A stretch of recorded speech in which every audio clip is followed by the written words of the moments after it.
How to find your purpose as an entrepreneur. So let me tell you a quick story of how I almost missed out on a $50,000 investment. So I remember back in college, I was trying to decide what do I want to do after I got my bachelor's degree. So I'm sitting around and I'm thinking, and I decided that I wanted to become a high school counselor. And to do that, I needed to go get my master's degree. So I started applying to schools and I ended up getting accepted into Clemson University. So when I got there, I was excited. It was great. I was learning all about how to be a counselor. So from the different techniques and theories and every way you can think of to help a kid or student that is going through tough times, that is experiencing anxiety or depression, I was learning how to help that student to be able to become their best versions of themselves so that they can graduate and get a great job or start a business or go to college or whatever the case it may be. But there was one big issue. Once I graduated from college and I started working in the high schools, I realized that the job that I was doing wasn't the job that I was preparing for in college. And I'll tell you what I mean by that. So when I started working in the high schools, I realized that I was doing 90% paperwork. So I was sending emails, changing schedules, I was returning phone calls, voicemails, like it was bad. And I was only doing 10% of what I wanted to do, which was speaking to the students and helping them. And this really defeated me. And it was so defeating that 6 months into the job, I actually thought about quitting. Something that I haven't told anyone was that actually during that time, I was looking at MBA degrees, finance degrees, and marketing degrees because I realized, hey, I needed to get out of this field quickly. And what the crazy part is that literally 6 months ago, I just graduated from Clemson and just spent $50,000 on this degree that I probably won't even use anymore. And I'm like, geez, what a bonehead mistake. But then something happened one day. So I was talking to a friend of mine who was actually working with me, and we started talking about, my frustrations and how much I didn't like being a high school counselor. And he asked me a question that changed my life. He said, have you ever thought about being a therapist? And I stopped and I paused and I was like, no. I did think about being a therapist because I wanted to be a high school counselor. But then it actually hit me that a lot of the classes that I took in college were actually some of the same classes that I needed to take to become a therapist. So I remember sitting and thinking, you know what? Maybe I should give this a shot. Maybe I should become a therapist. So what I ended up doing was going back to school for just 2 classes because that's all I needed. And then after that summer, I was able to become a therapist and start working with actual clients. And this changed everything for me. And what actually changed wasn't just my pockets. I didn't just make more money, but I actually started to get more happier. I started to feel more fulfilling. I started to love what I was doing because what ended up happening was that instead of doing 90% of paperwork and returning phone calls and emails, I actually started doing 90% of counseling, the very thing that I wanted to do. And this absolutely changed everything for me. Can you imagine what it would feel like to have a business or a job that you actually love and that you actually made a good living for? That is the sweet spot that so many people are looking for. Because for a lot of people, they have a good job, but it's not fulfilling. Or they have something that's fulfilling, but they're not making a lot of money. And that's the pitfall that a lot of people fall into. And in this podcast, what I'm gonna talk to you guys about is why your purpose is so important. And then 2, how to actually go about finding that purpose. So before I get into point 1, make sure you subscribe to this channel. And something that I love telling people is that by subscribing to this channel, you're getting firsthand knowledge and advice from a licensed therapist. Something that not a lot of people have access to. A lot of therapists will charge you for the information that I'm giving you, and I'm giving to you absolutely free. So go ahead and subscribe to that channel, and let's go ahead and get started with point number 1. So point number 1 as to why it's important to find your purpose actually comes from a quote from Tony Robbins. And he says that success without fulfillment is the ultimate failure. And it's like, yo, that makes a lot of sense. People out here, they're very successful. They're working really hard. They're spending days, nights, weekends trying to accomplish some goal that will only later lead to more lack of fulfillment, more questioning of what their purpose is or what they should be doing here on earth. And that can be really, really tough. Tony Robbins, he talks about in a book where he actually interviewed hundreds of millionaires and even billionaires. And something that he realized was that not too many of them was actually happy. He found that a lot of them actually struggle still with things like depression or self-worth and things of that nature. And for us, people that aren't making millions or billions of dollars, we're thinking, how is that possible? Someone that's making so much money, how could they possibly have any issues, problems, sadness, mental health issues, or anything like that? And the question is because they're lacking that sense of fulfillment. You know, what's funny is there's actually a psychological bias that I want to tell you guys about. And it's called hedonic adaptation, okay? Hedonic adaptation. Some people also call this hedonic treadmill, okay? The hedonic treadmill. But basically what it states is that people who are, let's say, looking for a sense of happiness, or people that are looking to accomplish a goal because they believe that it'll bring them happiness, what they'll realize is that they will first get an initial spike of happiness. So this happens when you buy a new car, you buy a new house, you get a new relationship, you get married, you have your first kid, you make your first sale online, or you have your first year where you're making 6 figures or 7 figures. So we have that initial spike of happiness. And what tends to happen is that over time, we start to adapt to that happiness, to where that big house that you just bought just becomes another house. That 2024 McLaren that you bought is now 3 years old, 4 years old. And there's now more cars that are more newer or more better, if you will. What I'm trying to say is that the mind starts to adapt. It starts to get used to the happiness that this goal initially brought. And then the third part, what happens is that we tend to return back to that original baseline of happiness that we had before this initial spike, before we had this initial goal that we hit. This is why we tell, especially us as therapists, we tell clients and even people listening to podcast episodes like this, we tell you guys that materialistic things will not bring long-lasting happiness. The only thing that can do that is your purpose, is following your values. And when you follow your values, you will actually increase that baseline that you were originally at. Because when your baseline is really high, when you accomplish those goals and you have those spikes of happiness, you're going to come back down to a baseline that is already high, okay? That is already high. That's already at this peak position, if you will. So what I try to tell you guys is that goal that you're trying to accomplish, see it as the cherry on top, the whipped cream on top. What we want to focus on is your basis, so the ice cream that's underneath it or the cake that's underneath it. That is what we want to focus on, and we want to build on that. So again, what I'm trying to say is that success without happiness is the ultimate failure. It's the fulfillment that we really, really need to focus on. And I'll even add this point before I go to the second point of why this is important. I want to ask you guys a question. How many things in your current life that you have are things that you once prayed for, things that you once dreamed about having, things that you once aspired to have?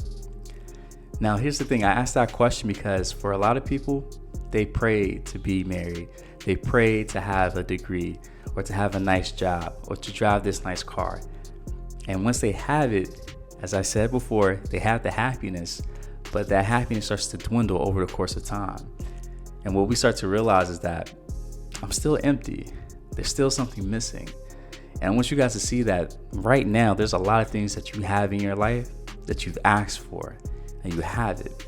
And what we want to do is we want to break that cycle of wishing for something, getting it, and then still feeling a sense of emptiness, a sense of lack of fulfillment. And the only way to actually fill that hole is to find your purpose, which is what this podcast is all about. So with that being said, let's go to point number 2. So point number 2 as to why finding your purpose is important is because when you find your purpose, everything else gets easier. You know, I can say with confidence that there's nothing on this earth that I would rather be doing than to be speaking to you about how to increase your mental health, your sense of fulfillment, your happiness, how to become better husbands, fathers, entrepreneurs, mothers, wives, right? Like there's nothing else on this earth that I would rather be doing.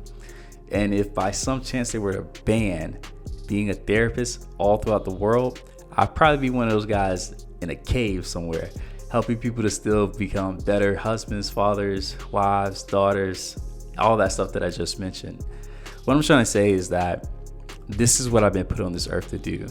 I know for a fact that I am walking in my purpose. And the reason why that's so important, and the reason why that makes everything so much easier, is because now the path has been chosen. What I mean by this path is that when I decided to start this job, or this business rather, as an entrepreneur, as a therapist, I knew there was going to be a lot of tough times. I knew that there was going to be some internal doubt. But even with all that stuff being said, I still knew that I needed to push and be persistent on this path to accomplishing these goals. So what I started to do was spend more time focusing on what I needed to do instead of focusing on, is this the right thing to do? Because guys, let's face it, we only have so much mental capacity, mental energy to use, to expend. And what I see is that for a lot of people, they spend a lot of mental energy trying to overcome doubts, trying to figure out their path. But if you know what your path is, all the other questions, they become non-existent. Because now we're not focusing on how do we do something. We're more so focusing on like, what is it that I'm doing? What is it that I should be doing? Okay. So what I'm trying to say here, guys, is that the people that are able to move the fastest and to be the most successful, these are the people that aren't spending much time questioning, are they on the right path? They know they're on the right path. And now that they know that, they spend more time focusing on the strategy and less time worrying on if they can do it, okay? And I'll even add this last point before I leave and go to the next point. But something that I always ask my clients before the session starts is, how you doing? And they tell me that they're doing good. And then they always ask me the question right back. And I typically have the same answer. And that answer is, hey, I'm doing great. And the reason why is because in that moment, I'm doing exactly what I want to do, which is speaking to them. I mean, think about it. If you were on a vacation, or let's say you were on a roller coaster, or even eating at your favorite restaurant, and someone were to ask you how you're doing, you're probably going to tell them, yeah, I'm doing great. And the reason why is because you're doing something that you love. You're doing something that you enjoy. This is what I mean by everything in life just gets easier. When you find your purpose, there's so many things that you just don't have to worry about. And that is why it's important. Now that we focused on why finding your purpose is important, now we want to get to the hows. So the first point that I want to tell you into how to actually find your purpose is that I need you to actually stop and write down all the things that you love about your job or about your business. Now, this is something that I personally had to do in my own job.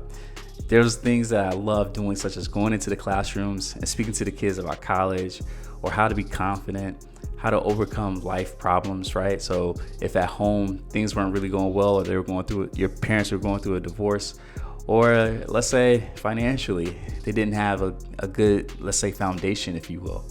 One of my favorite moments was actually going into those classes and just hitting on all those key points, because I knew that the kids were actually about to graduate, and I knew that they needed to have this information before the summer hit.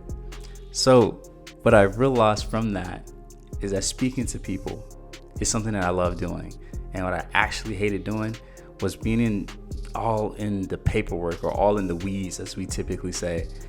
And what I want you to do is I want you to actually stop and ask yourself, what do I actually love about my job? Even if you don't like your job, there are parts about your job that you actually love. And it may be something really, really small. I want you guys to start to write those things down. And what we want to do is we want to start to focus on the jobs or the businesses that allow you to do 90% or even 100% of those things that you just listed. Because when you do that, you will truly find what it is that you should be doing on this earth. And here's another thing too. As I said, things will get easier in life, yes. But something else that I didn't mention is that you will find your performance will start to increase as well. And it will increase because you're fully engaged with the thing that you're passionate about. You're fully engaged with this job or this business that you love.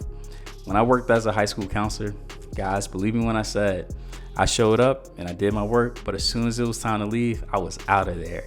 There was no putting in extra time. There's no going out of my way, if you will. Occasionally I would, but I just wasn't fulfilled. And once I started to feel that lack of fulfillment, I knew that it was time to leave. So same thing for you. What I want you to do is actually just make that list and then actually follow it. Try to actually find, and I'll give you this tip too. Go into ChatGPT and type in what jobs have all of these duties, all of these tasks as a requirement. When you do that, you should get a list of jobs that you are perfect for. And all you got to start doing is either apply it to them or start taking the necessary courses or get the education, the degrees that will allow you to actually get applied or hired for that job, if you will. Main point number 2 as to how to find your purpose. And this is a real simple one that I love. But I want you to ask yourself this question. What memories do I want to look back on when I'm 80 years old? What memories do I want to look back on when I'm 80 years old? What we want to do is we want to start to reverse engineer the life that we want. And to do that, we need to first put ourselves in that future state. You know, there's this thing called the stages of development. And I believe it's by Erickson, who is a psychologist. But he talks about the different stages of development, the different stages of life. And one of the final stages that people go through is typically from age 60 to about 80. And it's called integrity versus despair. And what this stage is all about, it's all about the person reflecting on their life and either looking back on it with excitement, appreciation, or a sense of integrity, meaning that they did the things that they knew that they were supposed to do. They were the person that they believed they needed to be. Or they look back on that life with a sense of despair or a sense of regret. And what we want to do is we want to avoid the despair by asking ourselves, when I'm at that point in my life, what do I want to be true about the life that I live? When I look back on my life 80 years from now, what is it that I want to see? When you have that, it will give you the answers that you need in terms of what you should be doing. Now, I've talked about confidence in a few episodes, but this is actually where confidence is just so key. Because right now, you may be looking on some things that maybe you don't feel as confident, or it may feel a little fuzzy, right?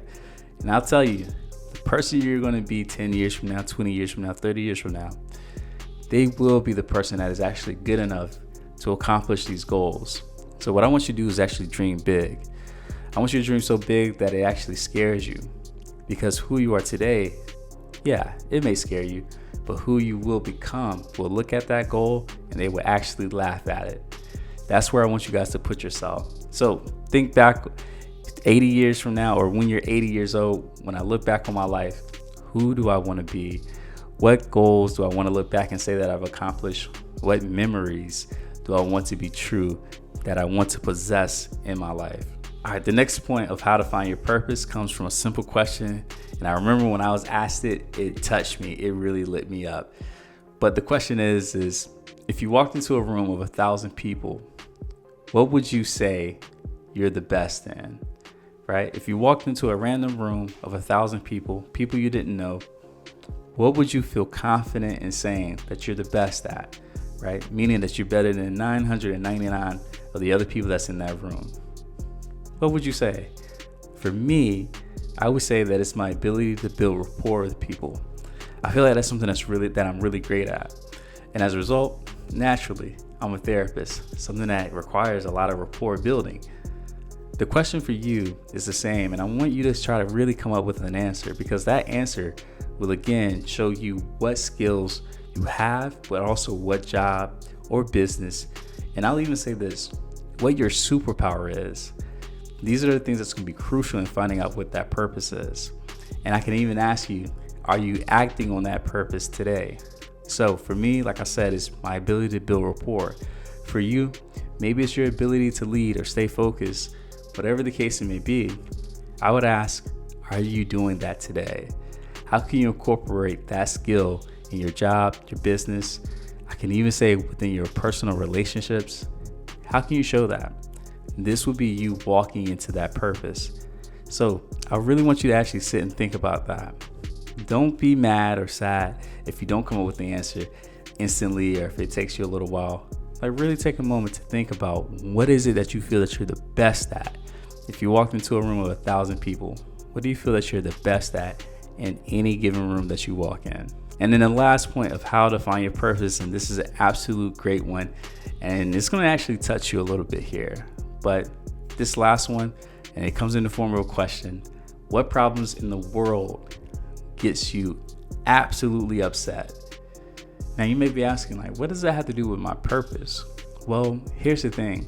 Your purpose, your values, these things, they're tied to things that we value, but also things that hurt us, that pains us to see. For some people, their life's purpose is to eradicate things like homelessness, or let's say hunger, right? Or insufficient health resources, right? So in different parts of the world, they may not have access to quality care. There's so many things out there. For me, it's being able to help eradicate mental health issues. This is something that I see, and it actually touches me very, very deeply because of some personal stories I have when it comes to mental health. So for you, what gets you upset in this world? Is it, let's say, drugs? Is it the lack of education, right? Is it some of the inequalities in education? I want to know what it is. And when you find that answer, that would also show you what you should be doing in this world. I can even ask you this. What groups of people do you find are, let's say, the most vulnerable, right? For some people, this may be kids. It may be the homeless, as I said earlier. It may be people of certain communities, right? So it could be the Black and brown communities. It could be the Asian communities. It could be, the Hispanic community, so many different things, right? This will help you to find out what you should be doing, but who you should also be doing this with. In other words, what I'm trying to say is this will help you to find out who you should be serving, which is a big part of purpose. I once heard someone say that passion is something that you love doing, and your purpose is you sharing that passion with other people. So if you're passionate about, let's say, cooking or fishing, your purpose on this earth will be to show or to teach other people or even entertain other people on how to fish or how to cook, how to sew, how to play basketball, whatever the case it may be. Your purpose is something that is outside of you, it's bigger than you. And that's something that I think Tony Robbins was trying to get at. So what I'm going to do real quick is I'm going to refresh or rather conclude these main points. And also, like I said earlier, make sure you subscribe to this channel so you can continue to get information like this. So first, I went over two main points of why finding your purpose is just so important. And the first one was that success without fulfillment is the ultimate failure. And that is a quote by Tony Robbins. The second point that I made was that when you find your purpose, everything in life gets so much easier. That's because the path has been chosen. Now, the first way to actually how to find your purpose, right? So we talked about why, but the first way to find your purpose is to start to notice all the things that you love about your business or your job. And what you want to do is you want to find jobs or businesses where you're doing 90% or 100% of those tasks. Now, the second way is actually to ask yourself, when I'm 80 years old and I look back on my life, what is it that I want to be true about my life? What memories do I want to have? And this is going back to the integrity versus despair, which is, again, a stage of development from Erickson. Next, you can ask yourself, if you walked in a room of 1,000 people, what would you say that you're the best at? What skill do you possess that is better than everybody else in that room? That'd be a great question for you to ask, because that would show you not only your purpose, but also your superpower. And you can take that and you can implement it in your business, your jobs, even your personal life. And then last, ask yourself what problems in this world gets you upset. And the reason why is because your pain and your passions, they are deeply tied together, okay? When you find that, you'll find what you should be doing, or rather who you should be serving. And this is a great way to find your purpose. So this is Coach Wells, and thank you for checking out this podcast episode. And I can't wait to see you for the next one.